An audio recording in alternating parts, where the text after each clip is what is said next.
প্রথম ডেঙ্গুর মৌসুম আসা শুরু করে তখন সরকার মানুষ কেউই সচেতন থাকে না। তবে যখন ডেঙ্গুতে আক্রান্ত এবং মৃত্যুর হার বাড়তে থাকে তখন যেন সবাই পাগল হয়ে পড়ে।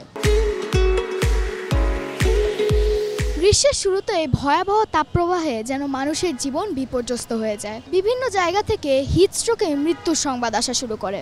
পানি শূন্যতা, লবণ শূন্যতা এবং তাপজনিত বিভিন্ন রোগের আক্রান্তের হার আরও বেশি বাড়তে থাকে। তবে এই মৌসুমে সবচেয়ে ভয়াবহ যে বিপদ ডেঙ্গু, এ যেন একটু আড়ালেই চলে যায় এই প্রচণ্ড গরমের কারণে।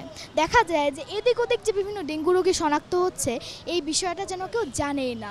এখন ঝড় বৃষ্টি শেষ করে বর্ষা সামনে চলে আসছে। এই বর্ষার সময় সেপ্টেম্বর থেকে অক্টোবর পর্যন্ত ডেঙ্গুর প্রকোপ সবচেয়ে বেশি থাকে। সবসময় দেখা যায় যে যখন প্রথম ডেঙ্গুর মৌসুম আসা শুরু করে তখন সরকার মানুষ কেউই সচেতন থাকে না।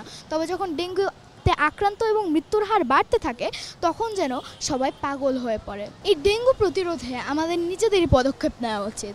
যে কোনো ফুলের বা গাছের টব থেকে শুরু করে এসি কিংবা ফ্রিজের ট্রেতে জমে থাকা পানি বা জানলার কার্নিশে জমে থাকা পানি, ডাবের খোসায় জমে থাকা পানি, এই সব আমাদের নিজেদের থেকে পরিষ্কার করার রেসপন্সিবিলিটি নিতে হবে।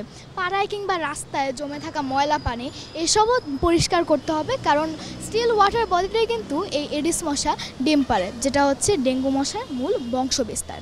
সিটি কর্পোরেশনের উচিত মশার ওষুধ ছিটিয়ে দেওয়া এবং এই ডেঙ্গুর মৌসুম শুরু হওয়ার আগের থেকেই পদক্ষেপ নেওয়া ডেঙ্গু প্রতিরোধে, কারণ ডেঙ্গুর মৌসুম শুরু হয়ে গেলেই এটা একটা মহামারী আকারে রূপ নেয় এবং অনেকেই এই ডেঙ্গুর জটিলতার কারণে মৃত্যুর কোলে ঢলে পড়েন। বর্ষা আসছে, এখন ডেঙ্গু মশার প্রকোপ কিন্তু আরও ভয়াবহ রূপ নেবে।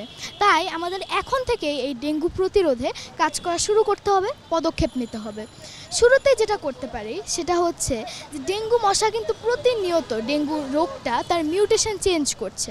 অর্থাৎ একসময় দেখা যেত যে শুধুমাত্র এই এডিস মশা দিনে কামড়াতো, রাতে কামড়াতো না। এখন সেটা রাতেও কামড়াচ্ছে এবং পরিষ্কার পানি ছাড়া যে কোনো পরিবেশেই এই এডিস মশা এখন বংশবিস্তার করতে পারে। তাই মশার যে কোনো ব্রিডিং গ্রাউন্ডই তাড়াতাড়ি করে পরিষ্কার করার পদক্ষেপ নিতে হবে। শিশু, বৃদ্ধ, অসুস্থ বা যারা দিনের বেলা বিশ্রাম নেয় তাদের প্রতি আমাদের আরও বেশি সতর্ক থাকতে হবে। সম্ভব হলে মশারি টানাতে হবে, মসকিউটো রেপেলেন্ট ক্রিম ব্যবহার করতে হবে। শিশুরা যারা বাইরে যায় প্রতিদিন কোচিংয়ের জন্য বা স্কুলের জন্য তাদেরকে হালকা রঙের পাতলা ফুল স্লিভ জামা কাপড় পরাতে হবে। জ্বর হলে সেটা কোনোভাবে অবহেলা করা যাবে না। 3 দিনের মধ্যে ডেঙ্গু টেস্ট করাতে হবে।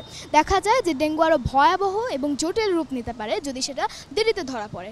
তাই জ্বর হলেই শিশুদেরকে কোনোভাবেই স্কুলে পাঠানো যাবে না। চিকিৎসকের পরামর্শ নিতে হবে, বিশ্রাম নিতে হবে, প্রচুর পানি পান করতে হবে এবং আবারও বলছি, মনে রাখতে হবে আপনার, আমার এবং আমাদের পরিবারের সতর্কতা এবং নিরাপত্তা কিন্তু আমাদের হাতেই। সুভাষা ফায়েজ সিজদা, একটু ভাবুন, RTV ঢাকা।